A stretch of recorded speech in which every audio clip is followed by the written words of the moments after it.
Muchas gracias. Buenas tardes aquí desde Lisboa. Antes de más, los deseo a todos verlos en las Jornadas Mundiales de la Juventud que van a ser en este agosto en Lisboa y estamos muy empeñados a trabajar para que poder recibirlos a todos aquí. Después pedir perdón por mi castellano porque soy portuguesa, nunca he estudiado castellano, he estado de vacaciones y es esta experiencia empírica que me hace atrevidamente hablar aquí este portuñol. No es correcto y pido perdón por eso, pero espero que me puedan entender. Después agradecer mucho a la Academia por este desafío y por su trabajo y decir que es un gran honor tener dos grandísimas mujeres aquí en este panel, a quien saludo también particularmente. Después decir que, empezando un poco, bueno, yo hablo sobre la perspectiva de un tipo de mujer que no se generaliza.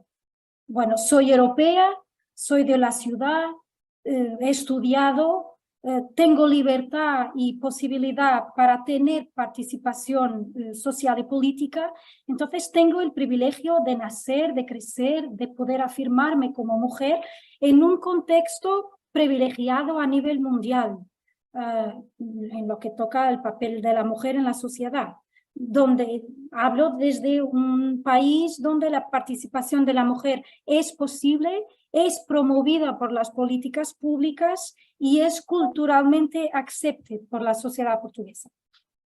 Y la realidad de las mujeres del mundo donde yo vivo es que sigue siendo la realidad que incluye muchas mujeres que no pueden tener una participación social y política, sea porque no tienen educación, sea porque no tienen independencia económica o no tienen libertad de opción, porque todo lo que las concentra es la lucha por trabajar, por sobrevivir, y entonces decir que para mí la participación de la mujer en la vida social y política depende o implica el empoderamiento de las mujeres en los dominios de su formación, capacidad también de una cierta independencia económica.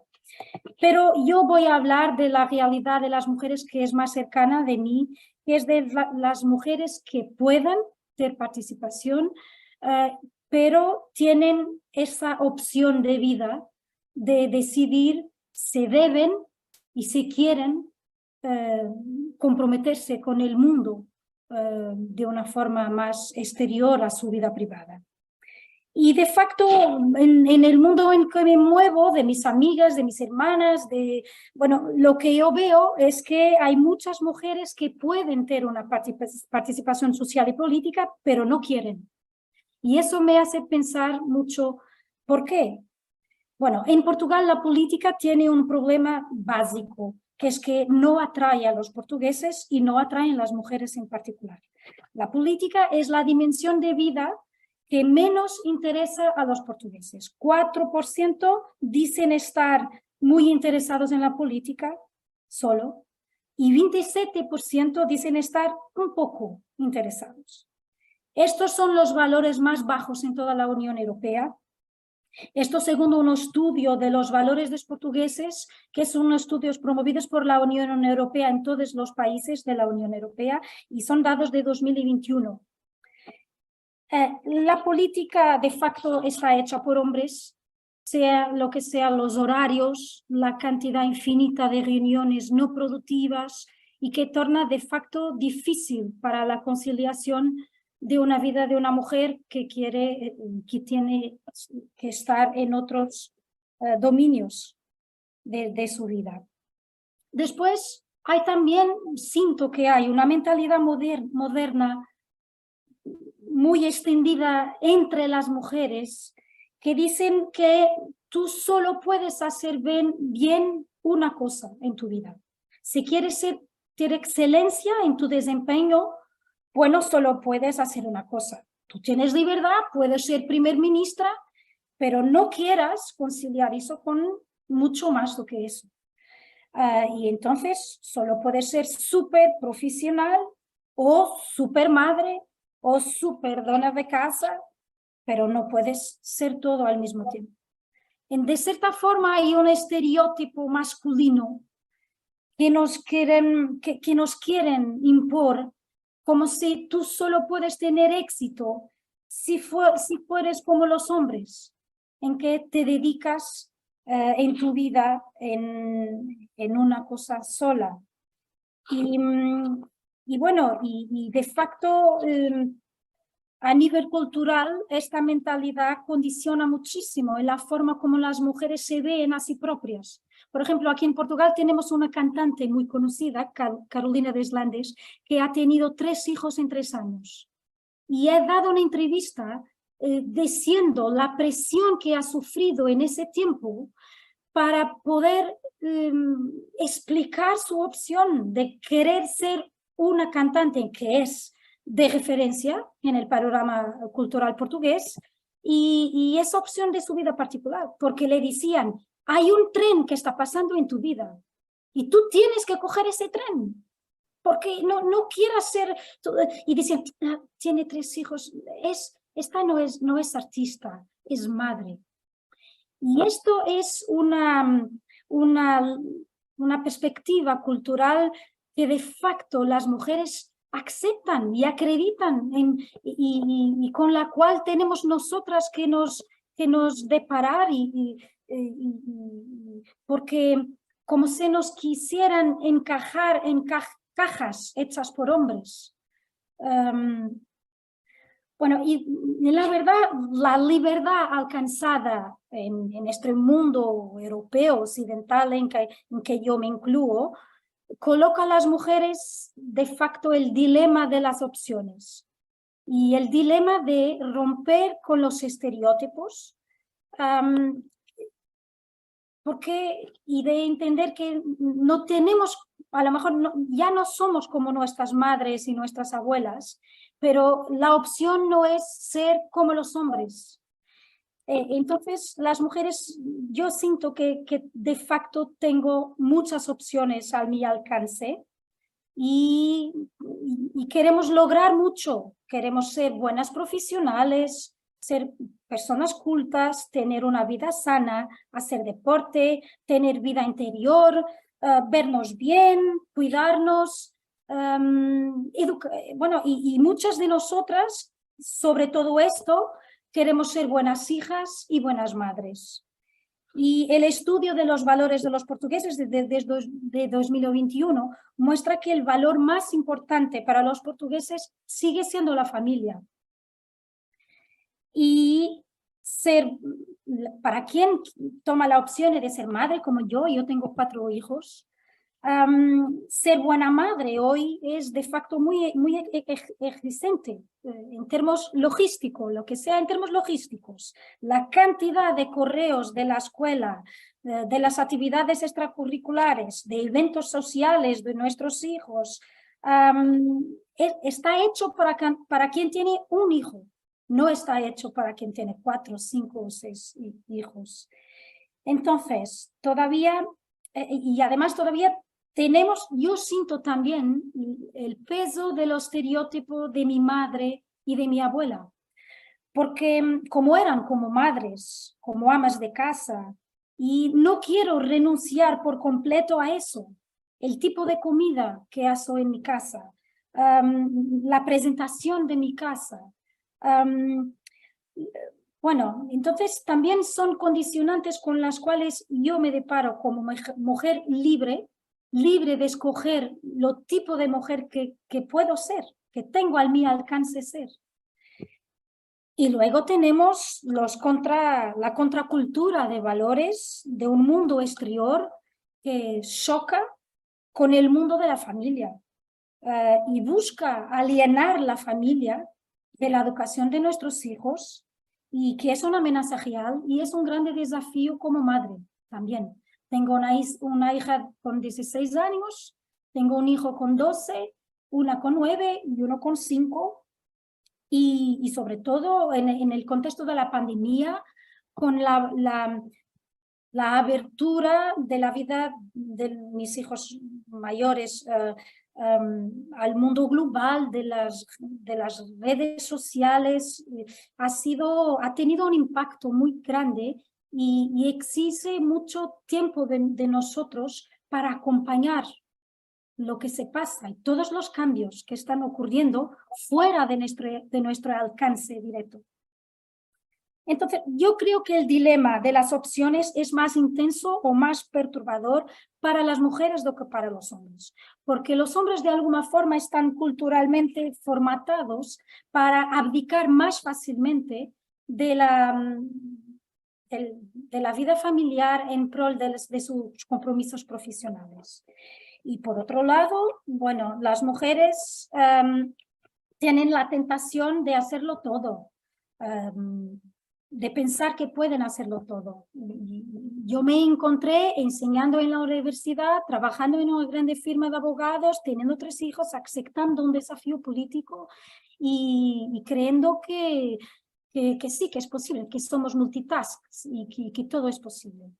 Pero también puedo compartir que la pandemia ha sacudido profundamente mi visión crítica de mi modelo de vida, por la cercanía diaria que ha brindado a mi familia, con mis hijos.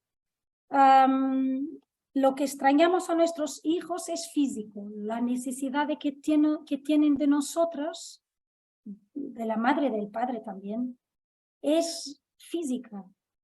Y eso no es compatible con la vida permanentemente fuera de casa. Eso es una realidad que yo siento, que me interpela muchísimo, porque estamos en una fase muy desafiante de redefinir roles y de encontrar el equilibrio de la felicidad como mujeres. Entonces, en medio de la libertad, el grande desafío de la mujer para mí hoy es, teniendo libertad, entender lo que más me hace feliz como tipo de mujer. Y eso no puede ser la vida que mi madre tenía, porque mucho ha cambiado en la realidad. Pero también no tiene que ser el modelo de vida de los hombres que nos quieren impor, diciendo que solo puedes ser excelente haciendo una única cosa y abdicando de todo más.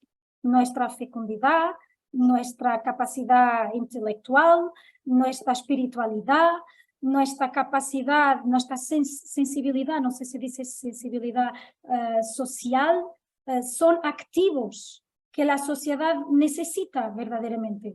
Y entonces, falaba José Antonio del nuevo feminismo. Sí, necesitamos de un nuevo feminismo que no abdique de lo mejor que las mujeres tienen en su todo. Y eso es un gran papel y es un gran desafío. Y bueno, estos serían mis pensamientos aquí iniciales para empezarnos esta conversación. Muchas gracias. Estimada, muchísimas gracias por su tremendo testimonio. Damos paso a Soledad Alvear para que nos pueda continuar con este panel. Estimada Soledad, para usted la palabra. Bueno, muchas gracias. Buenos días a todas y a todos. Bueno, en algunas partes estamos con distintos horarios. Quiero saludar y felicitar en primer lugar a los organizadores, a quienes están participando en este panel, y partir diciendo que comparto mucho las apreciaciones que Cecilia ha hecho recién en su planteamiento. Sin embargo, yo quiero señalar que soy una mujer casada, voy a cumplir muchos años de casada prontamente, tenemos 3 hijos, tenemos 6 nietos, y he podido participar tanto en la vida profesional, en la vida política, y al mismo tiempo preocuparme permanentemente de mis hijos y hoy de mis nietos además. Quiero decirles que es posible. Yo tuve una formación de una familia que vivió con mucho esfuerzo poder salir adelante.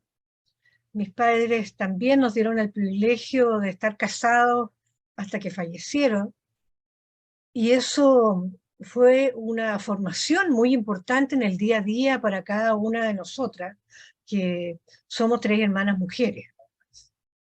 Decir que mi padre fue un hombre muy resiliente, quedó huérfano de mamá a los 3 años, y lamentablemente desde ese momento su padre lo internó en un colegio desde los 3 años, en el cual estuvo hasta los 17 años, sin recibir en todo ese periodo ninguna visita, ni salir para las vacaciones, ni para Navidad, ni en su cumpleaños, etc. Fue un hombre extraordinariamente resiliente, que salió del colegio a los 17 años y se puso a trabajar modestamente como un bodeguero en la noche, cuidando en una fábrica, lo que allí había, y luego para poder estudiar durante el día. Y así surgió él, se casó con mi madre, María Teresa, y bueno, tuvimos una familia y especialmente un padre que siempre nos guió con sus enseñanzas de amor a Dios, amor a la patria y con una forma sencilla de vivir. Tenía el lema puesto allí, que no era de él naturalmente, pero que decía: vive sencillamente para que otros puedan sencillamente vivir. Con esa motivación, a los 17 años entré a estudiar Derecho en la Universidad de Chile y a pocos días conocí a quien es hasta el día de hoy mi marido. Ambos teníamos 17 años, nos casamos súper jóvenes y hemos podido llevar adelante esta vida juntos. Debo señalar que fue muy importante poder tener esos 5 años, en Chile lo llamamos de pololeo, de noviazgo, antes de casarnos, porque nos permitió conocernos, ver las aspiraciones de vida de cada uno de nosotros y al mismo tiempo tener claro cuál era nuestro proyecto de vida. Formar una familia. Estábamos claros que si Dios no nos daba hijos, íbamos a adoptar niños. Felizmente tuvimos 3 hijos. Y bueno, sabíamos que ambos nos gustaba el servicio público. Y al egresar de la Facultad de Derecho, siendo muy joven, me fue muy bien. Fui la mejor alumna en la Facultad de Derecho y recibí la invitación que nos hacía una empresa muy importante en Chile para que la mejor alumna y el mejor alumno de la Universidad de Chile y de la Universidad Católica pudiésemos entrar a esa empresa.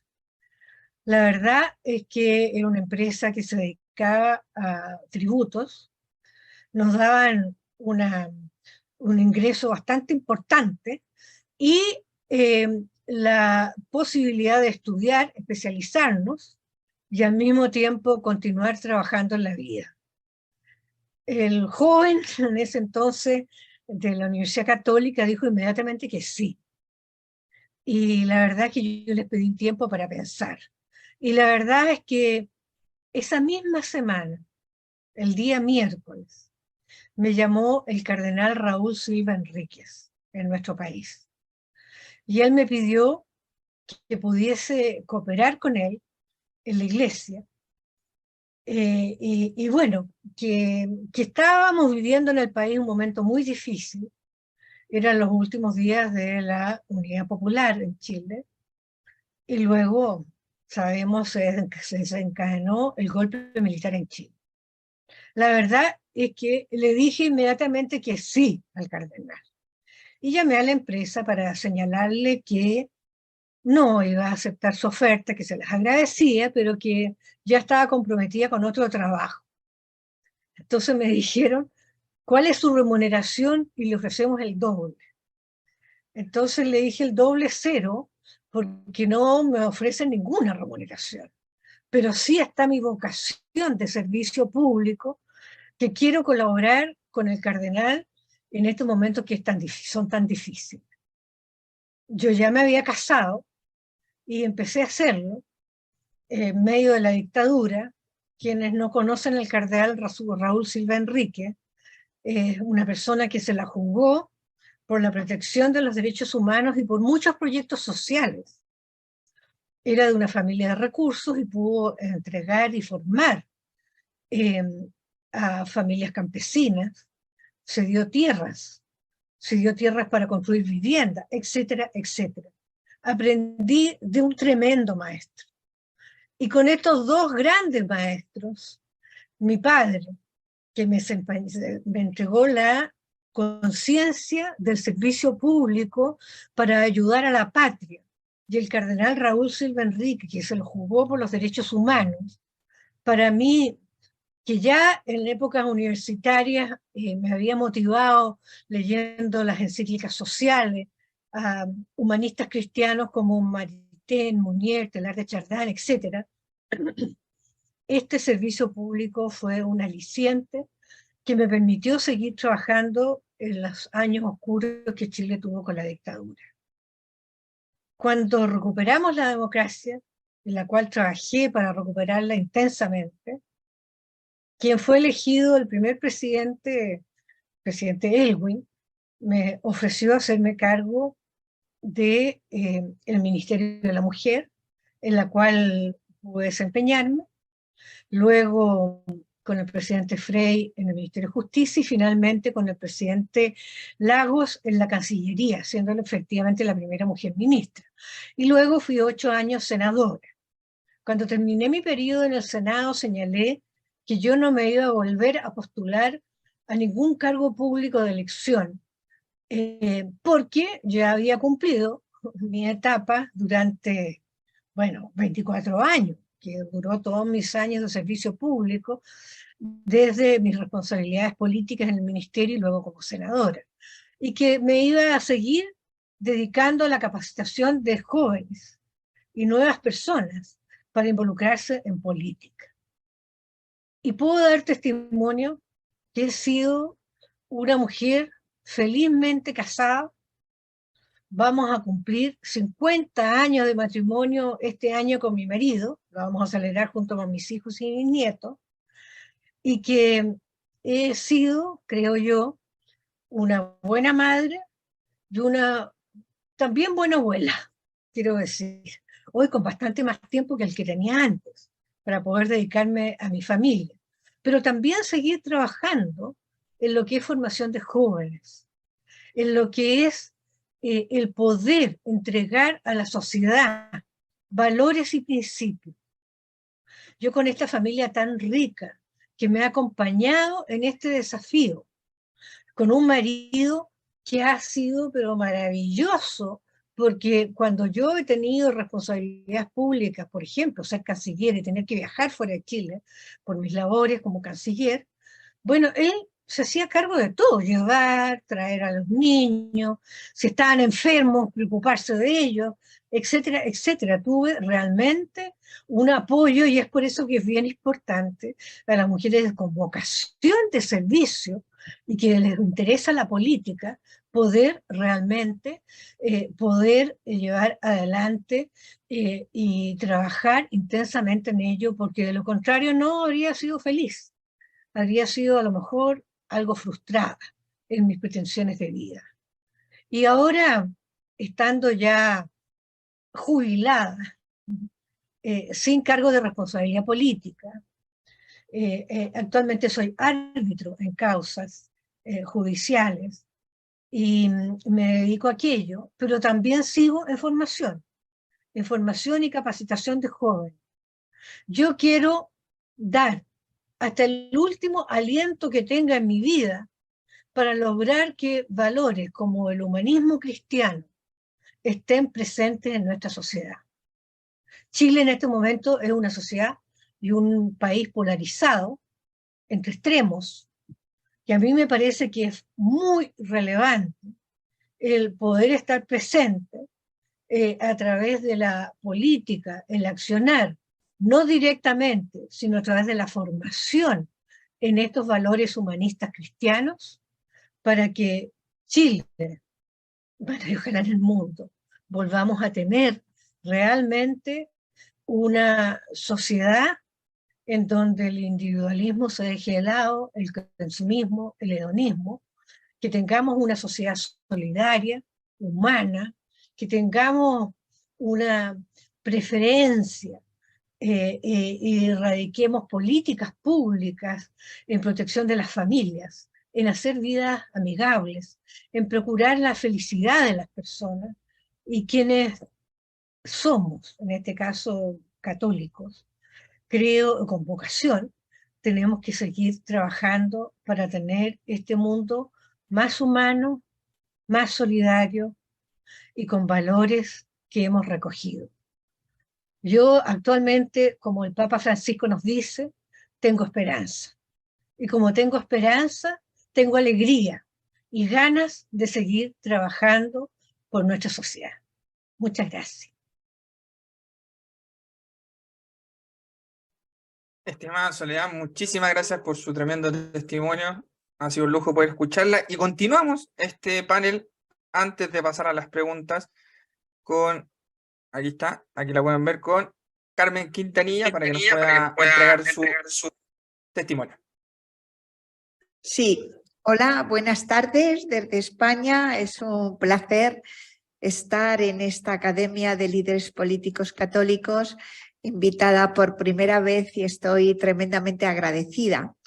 Bueno, me verán que no estoy en casa porque hoy celebrábamos una fiesta familiar y estoy, bueno, pues en el recinto donde se está celebrando la fiesta familiar, pero no quería en ningún caso faltar a esta gran cita, ¿no? En donde realmente participar con dos grandes mujeres, tanto con Cecilia Anacoreta de Portugal, nuestros grandes amigos portugueses, que estamos, bueno... Estimada, ¿Sí, me ¿puede oye? voltear?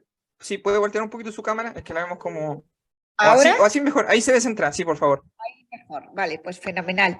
Bueno, pues estaba diciendo lo importante que es para mí participar en este panel con dos grandes mujeres, tanto con Cecilia Anacoreta, portuguesa, que bueno, su español simplemente lo ha aprendido de vacaciones, pero es exquisito y bueno, un gran español que ha podido, bueno, utilizar para enriquecernos. Y también, cómo no, a la canciller Soledad Albert, que bueno, su testimonio es un testimonio de muchas mujeres que efectivamente, que como ella, pues desde su valentía quisieron empoderarse y quisieron servir a la sociedad. Nuestro moderador me presentaba, bueno, pues a través de mi vida, de mi currículum, pero es importante que les diga que yo creo que todos nosotros somos lo que realmente aprendemos en nuestra niñez. Y bueno, pues cuando naces en una familia cristiana, cuando has recibido una formación cristiana y católica y cuando desde los primeros años de tu niñez crees que puedes ayudar y que puedes crecer ayudando a las personas, pues indiscutiblemente esa es la vocación, esa vocación pública, esa vocación política que indiscutiblemente cada una de nosotras queremos plasmar esta tarde en este panel, ¿no? Decía nuestro moderador que, bueno, que soy la presidenta nacional de la mayor confederación de asociaciones y federaciones de familias y mujeres rurales de España, que fundé hace 40 años, en el año 1982, cuando en España se ansiaban gritos de libertad y de democracia. Y en aquel momento, hablar de la igualdad de oportunidades, hablar de los derechos humanos de las mujeres rurales, era hablar de una utopía en la vida de las mujeres.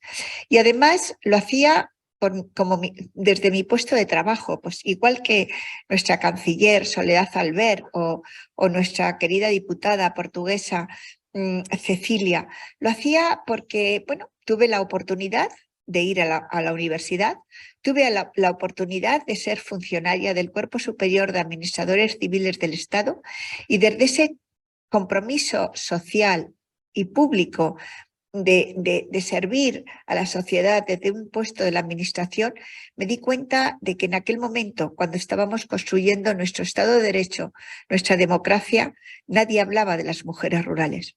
Y entonces aposté. Fui, bueno, yo creo que innovadora en aquel momento. Y por supuesto, nadie había hablado de las mujeres rurales de España en aquel contexto. y fundé la primera organización no gubernamental de mujeres rurales de España. Hoy aglutina a más de 195.000 mujeres y esa voz de las mujeres rurales, hacer visible nuestra vida, me llevó a ser parlamentaria en los distintos gobiernos del Partido Popular, diputada y senadora. Y en el contexto de ser diputada y senadora, he sido durante 10 años miembro de la Asamblea Parlamentaria del Consejo de Europa, donde he llevado la voz de las mujeres rurales y donde he puesto en marcha muchas iniciativas legislativas, tanto en el Congreso de los Diputados como en el Consejo de Europa, para hablar hoy de conciliación, para hablar hoy del reto demográfico, para hablar hoy de lo que ha significado la vida de las mujeres en España y lo que sigue significando para el avance de las mujeres en igualdad real de oportunidades, pero sobre todo en el contexto del humanismo cristiano y en devolver en muchas ocasiones a una sociedad que pierde valores, lo que significa construir desde el ámbito de la independencia económica, desde el ámbito de la libertad, desde el ámbito de creer en ti misma para poder transformar la sociedad en ese ámbito tan importante como es la política, que es hacer posible aquello que creemos imposible. Y efectivamente, en los 10 años que estuve en el Consejo de Europa, afortunadamente, por mi trabajo, por la defensa de los derechos humanos de las mujeres, por la defensa de la igualdad real de oportunidades, cuando terminé en el año 2018, fui nombrada la primera mujer española miembro permanente y parlamentaria de honor del Consejo de Europa. Decía nuestro moderador que efectivamente estoy en el Consejo Económico y Social de las Naciones Unidas, efectivamente, con estatus consultivo a ser la presidenta nacional de la mayor organización no gubernamental de mujeres rurales de España. Todo esto, ¿a dónde me ha llevado? Me ha llevado a no tener la suerte que tuvo Soledad Albert de tener un marido durante toda mi vida. Desgraciadamente, muchas mujeres españolas, cuando apuestan por estar en la vida pública, muchas veces renuncian no a tener una familia. Nunca renuncié a tener una familia. No tuve muchos hijos, pero tuve dos hijos maravillosos que no tuvieron a su madre presente físicamente en muchas ocasiones, pero a pesar de haber sido una madre por teléfono, hoy puedo presentar ante la sociedad que tengo 2 hijos maravillosos, que hicieron sus carreras, que tienen un proyecto profesional maravilloso, que tengo 2 nietas que están bautizadas y que están casados. Creo que lo he conseguido. Siempre me decía a mí misma que por trabajar tanto por los demás, por entregar mi vida a la igualdad de oportunidades, al feminismo de la cooperación, donde hombres y mujeres tenemos que luchar por la igualdad, no podía en ningún caso fracasar como madre. Y así lo hice. No me lo hubiera perdonado nunca. Y así lo hice. Fui una madre en muchas ocasiones por teléfono. Fui una madre que faltaba muchas horas de mi casa. Pero mis hijos, a pesar de no tenerme físicamente y haber sido una de las tantas mujeres divorciadas en aquel momento de la historia de España, porque teníamos que, era muy difícil que los hombres entendieran nuestro compromiso social, nuestro compromiso político, pero sí es verdad que el haberme divorciado, el haberme separado, dediqué mi vida entera a la vida política y a mis 2 hijos. Y eso hoy lo puedo presentar, no quizás, yo quiero ser humilde, no son grandes éxitos, pero sí un compromiso humano que he desarrollado a lo largo de mi vida. Y que ese compromiso humano me ha llevado a ser presidenta de la Comisión de Igualdad del Congreso de los Diputados, donde he impulsado grandes iniciativas como la Ley Orgánica de Medidas Integrales contra la Violencia de Género, como iniciativas como la Ley del Estatuto de la Víctima del Delito, donde reconocemos a las víctimas de trata con fines de explotación sexual, que son las nuevas esclavas sexuales, donde he tenido iniciativas legislativas como la orden de protección a las mujeres víctimas de violencia doméstica o, por ejemplo, haber sido parlamentaria de referencia en la redacción del Convenio de Estambul, el primer tratado internacional que recoge todas las formas de violencia que sufren las mujeres y que indiscutiblemente hoy es un tratado internacional que están firmando y ratificando todos los países del mundo. Mi trabajo parlamentario me llevó a poner en marcha una de las iniciativas legislativas más importantes que he hecho, porque si algo tenemos que seguir avanzando las mujeres en este nuevo concepto del feminismo de la cooperación y no del feminismo del odio entre los hombres y las mujeres, porque lo decía muy bien la canciller, la sociedad chilena se ha dividido. También la sociedad española. Tenemos partidos de la extrema izquierda y partidos de la extrema derecha que no nos llevan a ninguna parte, que hacen un discurso en contra de la violencia que sufren las mujeres, como es la extrema derecha, o el discurso de la extrema izquierda, donde parece ser que ellas son ahora las únicas feministas y que indiscutiblemente quieren construir un discurso en contra de los hombres. Y yo me niego a eso. Me niego a eso porque hoy estamos hablando del avance de las mujeres, de los derechos humanos de las mujeres. En España, como en toda la Unión Europea, en estos momentos tenemos encima de la mesa la estrategia sobre la igualdad 2020-2025. Tenemos la estrategia en contra de la violencia de género y además a punto de aprobarse una directiva comunitaria contra la violencia que sufren las mujeres para aunar legislación de todos los países miembros de la Unión Europea. Hoy, más que nunca, tenemos encima de la mesa el seguir avanzando hombres y mujeres en una sociedad más justa, más igualitaria, donde la igualdad de oportunidades sea real para hombres y mujeres y donde efectivamente los valores de la solidaridad, los valores del amor, los valores de construir una sociedad más justa sea una realidad. Por eso, en el año 2018 presenté una iniciativa legislativa donde quería poner en valor por qué razón en muchas ocasiones las mujeres tienen que renunciar a muchos momentos de su vida familiar a cambio de poder seguir adelante con un proyecto humano, político y social. ¿Por qué?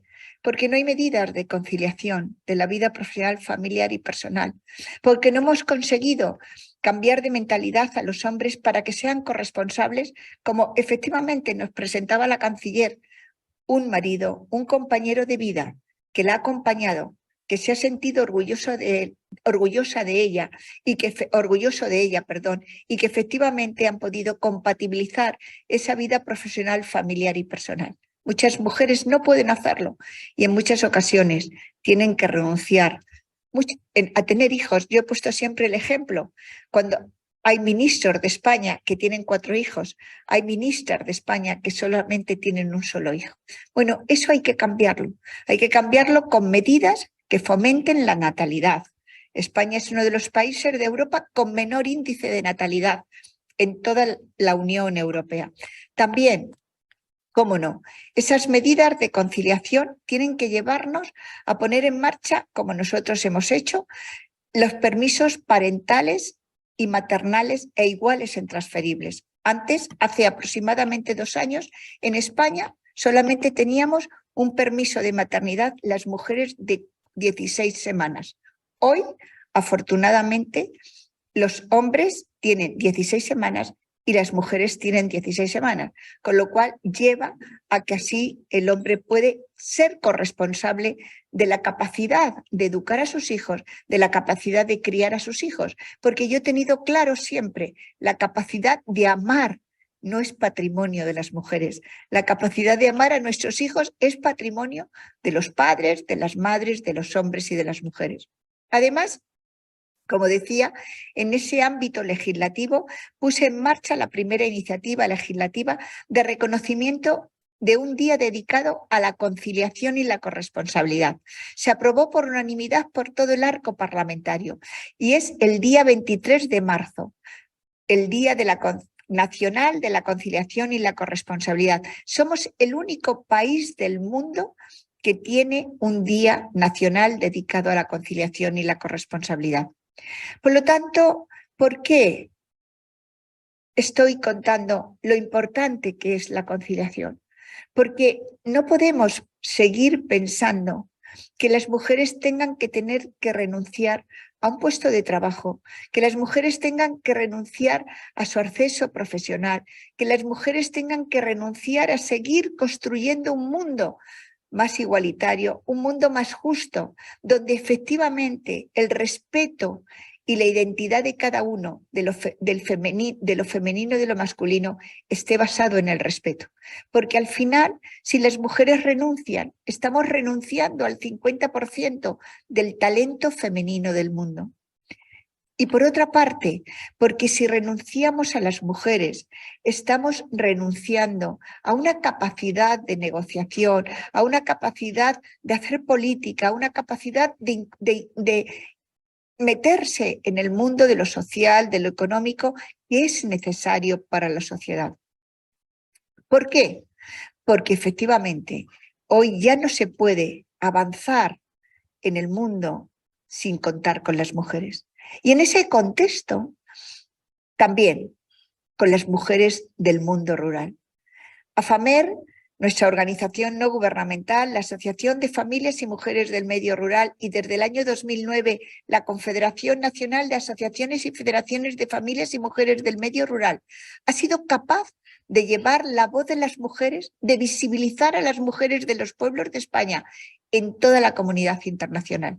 Pero es verdad, hoy todavía sigue siendo una utopía la conciliación de la vida profesional, familiar y personal de las mujeres de los pueblos de España. Hoy todavía la cara del desempleo tiene cara de mujer rural en España y en toda la Unión Europea. Hoy todavía la despoblación también tiene cara de mujer rural.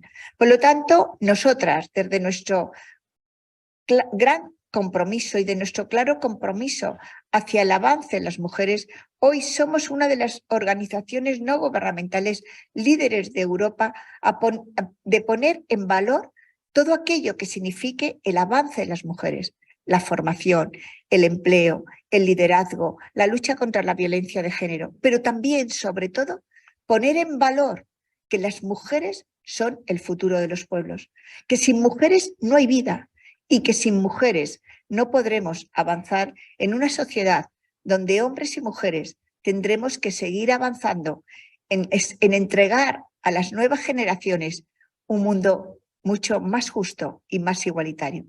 A lo largo de toda mi vida, no solamente he desarrollado las políticas legislativas o el servicio público desde la administración del Estado como funcionaria, o también en mi trabajo legislativo en el Consejo de Europa, en el Congreso y en el Senado, sino que también he sido capaz de empatizar con los jóvenes, porque he creído que en una sociedad que envejece hay que construir una comunidad intergeneracional donde jóvenes y mayores también tengamos mucho que decirnos a nosotros mismos, porque aquella sociedad que no respeta a sus mayores es una sociedad perdida.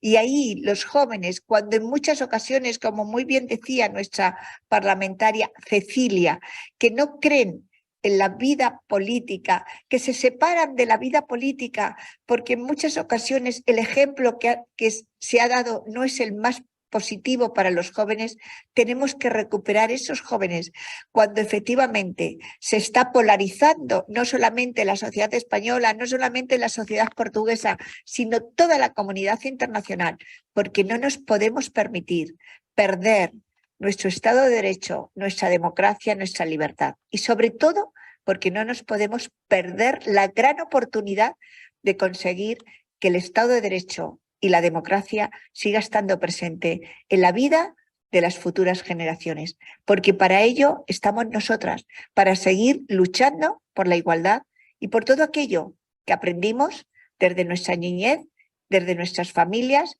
y también desde la formación cristiana que nos dieron a cada una de nosotras.